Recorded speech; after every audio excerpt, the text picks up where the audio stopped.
O desejo de possuir coisas não é novo na história da humanidade. Você certamente já ouviu falar de pessoas viciadas em compras. Aquelas... Eu vou falar agora com você, consumidor. Você sabia que o ato de comprar pode se tornar compulsivo? Sua vida pode ser definida com a palavra correria? Você sente que o tempo lhe escapa pelos dedos e a cada vez que chega ao fim do ano, a sua conclusão é de que os ponteiros do relógio estão girando mais rapidamente?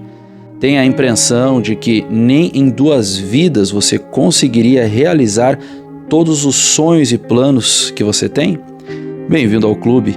Esse estilo de vida agitado é muito contrastante com a proposta de Jesus, que disse o seguinte: busquem, pois, em primeiro lugar o reino de Deus e a sua justiça, e todas as coisas lhe serão acrescentadas. Mateus 6,33.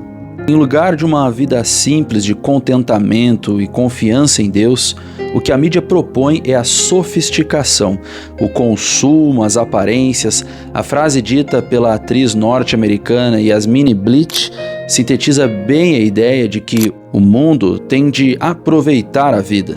Ela disse o seguinte: minha fantasia é assistir a um canal de compras com um cartão de crédito na mão enquanto faço amor e como ao mesmo tempo. A atriz brasileira Suzana Vieira não deixou por menos quando falou o seguinte: não é defeito a gente querer se cuidar, manter a forma, ficar bonito. Não adianta querer se purificar espiritualmente, se evangelizar, se não tiver beleza, porque ela é sim a primeira coisa que conta. Fecha aspas. Essa busca de beleza ideal levou a modelo Bruna Felisberto a um tremendo desgosto.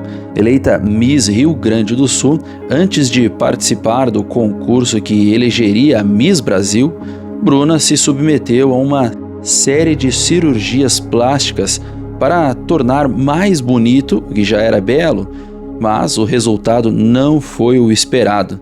Ela disse o seguinte, abre aspas: meu nariz ficou destruído e isso abalou muito o meu psicológico, fecha aspas. Bruna fez uma rinoplastia, lipoescultura, inclusão de prótese de silicone, além de um lixamento no rosto para corrigir marcas de acne.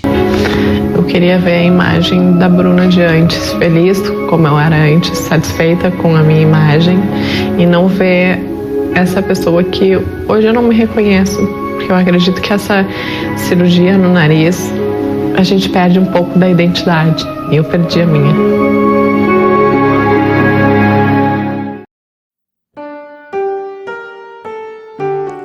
A palavra consumismo vem de consumir, que significa usar, comer, estragar.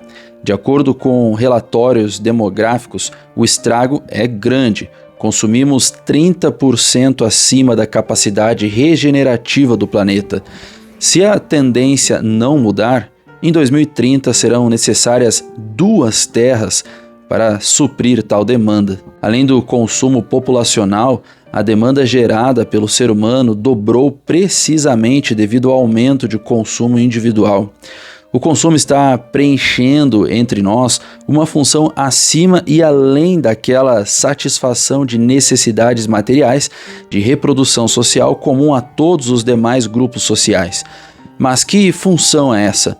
Para a psicóloga Denise Ramos, de modo geral, o consumo está intimamente associado às carências e frustrações da vida contemporânea. Abre aspas. Muitas vezes ela supre uma fantasia. Se nós comprarmos tal roupa, seremos mais felizes, mais bonitos, mais poderosos. José Rafael Nascimento, em um texto publicado no Diário de Notícias, sustenta que o mal do consumismo não está no consumo em si, mas no vazio que ele procura preencher. Um vazio de humanidade, de boa cultura e de melhores referências. A propaganda atua diretamente nesse vácuo gerado pela busca de sentido, de significado, de carência humana. Esse vácuo é típico do pós-modernismo que estamos mergulhados. As pessoas buscaram rapidamente diversas crenças e modas espirituais para preencher o vazio que sentiam. Ao se afastarem da fé bíblica, acabaram adotando várias crenças compras irracionais para substituir esse vazio espiritual. Outros tentam preencher esse vazio através do consumismo, sempre atrás de coisas novas para substituir aquilo que os decepcionou antes. E é exatamente essa decepção que sustenta o mercado atual. Zygmunt Bauman, no seu livro Vida para Consumo, explica, abre aspas, sem a constante frustração dos desejos, a vontade de consumir logo desapareceria e a economia baseada no consumo ficaria sem energia. A sociedade consumista prospera justamente porque mantém as pessoas constantemente insatisfeitas e, consequentemente, infelizes. Fecha aspas. Cada novo produto parece oferecer uma chance de tornar esses desejos reais, mas na prática, isso não acontece.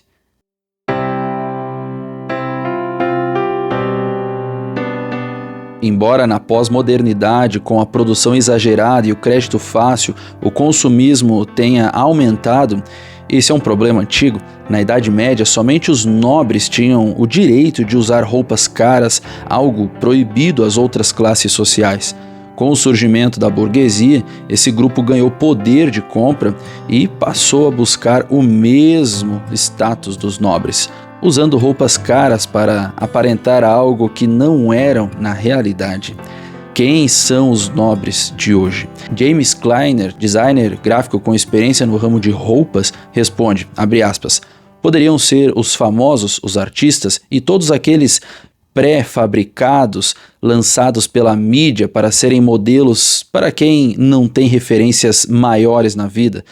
Eles ajudam a movimentar a economia, fecha aspas. Assim, se não é possível ser como esses ídolos, talvez vestindo-se, comportando-se ou consumindo o que eles consomem, a pessoa consiga se aproximar deles e preencher seu vazio existencial. Já que ser influenciado é inevitável, resta escolher por quem ser influenciado, pelo mundo com tendências passageiras e insatisfatórias ou por Deus, que tem um plano ideal de vida e consumo para nós. Existe até um ciclo bem comum. Então, vem uma forte emoção, essa pessoa compra, isso tem um alívio imediato, logo depois ela sente uma culpa intensa e aí ela passa um período de controle. E aí depois o ciclo começa de novo. A vida da pessoa acaba sendo gravemente afetada, muitas vezes com dívidas grandes, dificuldade de pagar essas dívidas, então o aumento da preocupação, isso atrapalha o sono, foco e concentração, o que pode gerar problemas no trabalho, nos estudos. Na admiração exagerada desses modelos, alguns comportamentos que antes eram chocantes acabam sendo adotados. Essa mudança pode surgir pelo contato com padrões seculares de vida na TV, internet e filmes, tornando-se comum até mesmo dentro das comunidades religiosas. Nunca se viu tanta gente vazia de amor, de afeto, de respeito próprio, vazia de Deus. E esse vazio é extremamente prejudicial para a vida em sociedade, afirma o jornalista e bacharel em teologia Josué Ebenezer de Souza Soares. Abre aspas, o indivíduo que se deixou dominar pelo consumismo passa a ter uma vida materialista e utilitarista na vida, desejando a qualquer custo os objetos de sua preferência, fecha aspas. Infelizmente, esse estilo de vida consumista contaminou também os relacionamentos humanos. Consumismo é quando eu consumo muito mais do que eu preciso ou necessito. Então, por exemplo, quem de nós precisa de 20 pares de sapato? Não. Provavelmente a gente precisa de uns 5, né? Um tênis, uma sandália rasteirinha, uma sandália salto alto, uma bota. Então, assim, o consumismo é quando eu consumo muito mais do que eu preciso. Mas eu, em princípio, eu ainda não estou me endividando por isso. Eu só gasto demais e provavelmente poupo de menos. Quando eu falo compulsão de compras, que é um transtorno, aí eu já estou falando de uma pessoa que consome muito mais do que precisa, muito mais que necessita e começa a se endividar e começa a viver em função do seu vício.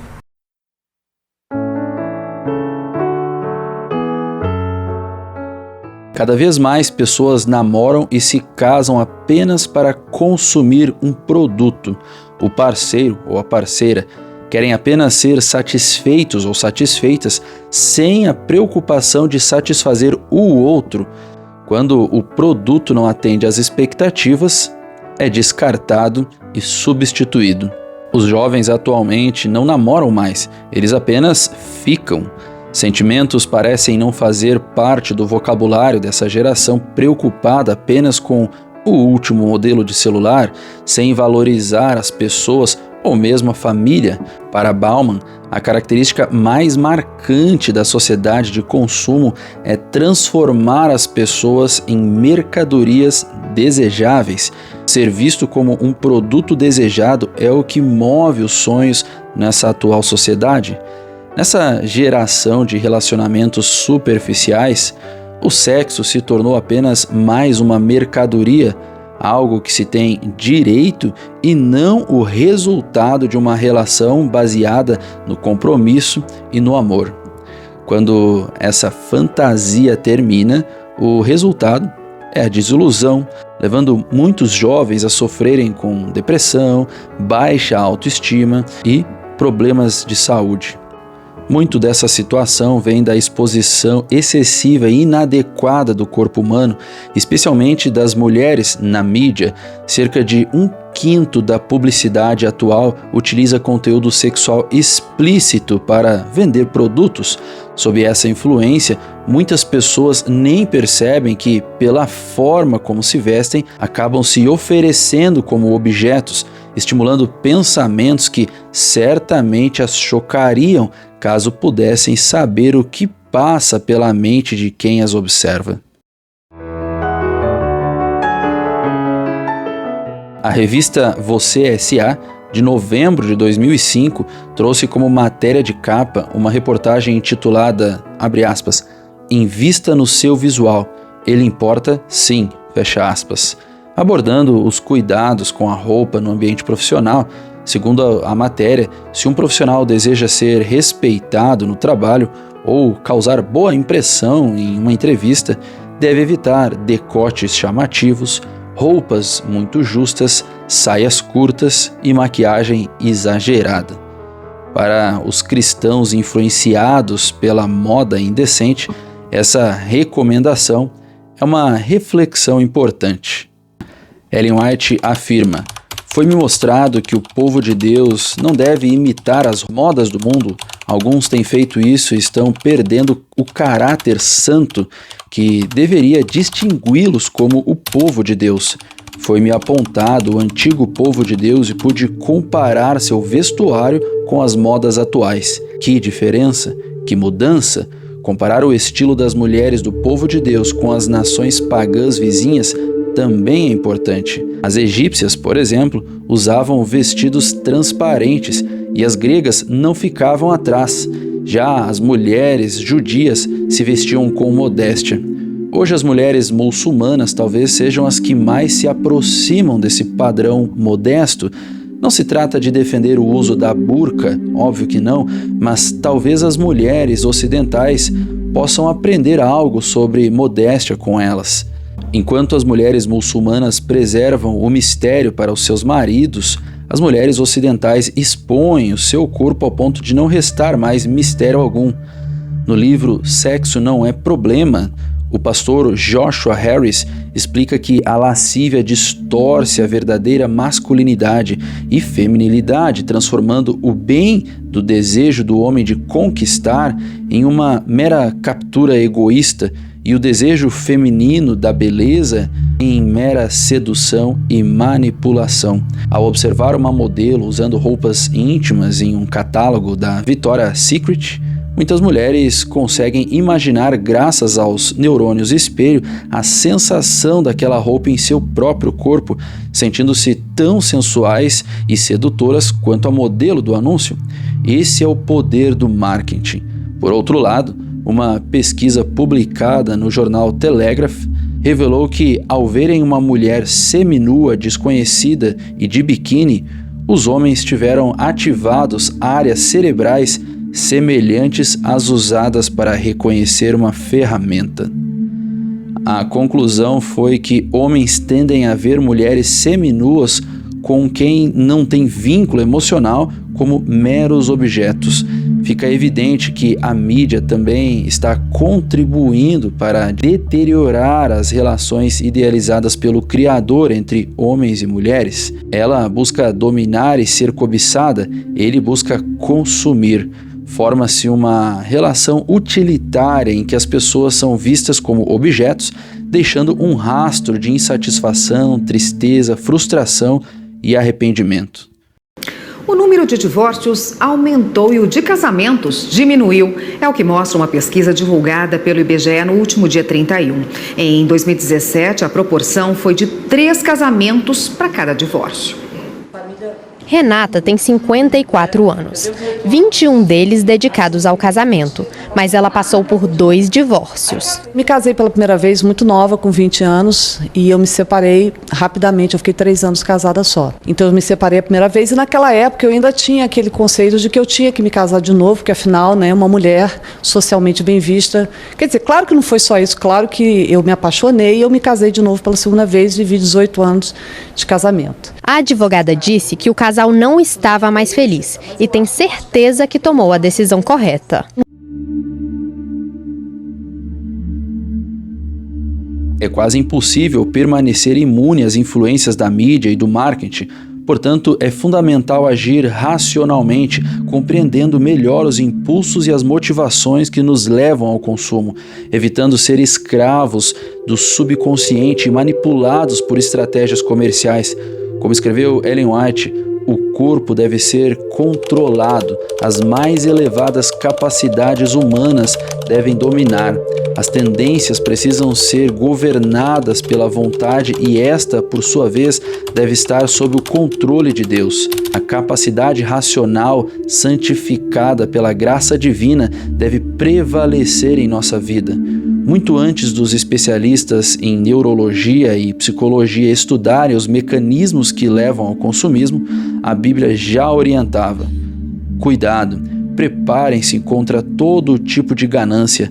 A vida de uma pessoa não consiste na abundância dos bens. Lucas 12:15. Conservem-se livres do amor ao dinheiro e contentem-se com o que vocês têm, porque Deus mesmo disse: nunca o deixarei, nunca o abandonarei. Hebreus 13:5. Sei o que é passar necessidade, sei o que é ter fartura. Aprendi o segredo de viver contente em toda e qualquer situação, seja bem alimentado, seja com fome, tendo muito ou passado necessidade. Filipenses 4:12. Passear no shopping ou comprar roupas novas não é errado, mas a atitude do filósofo Sócrates pode ajudar muito nesses momentos. Ao passear pelas ruas comerciais de Atenas, abordado por vendedores, ele respondia: estou apenas observando quanta coisa existe do qual não preciso para ser feliz.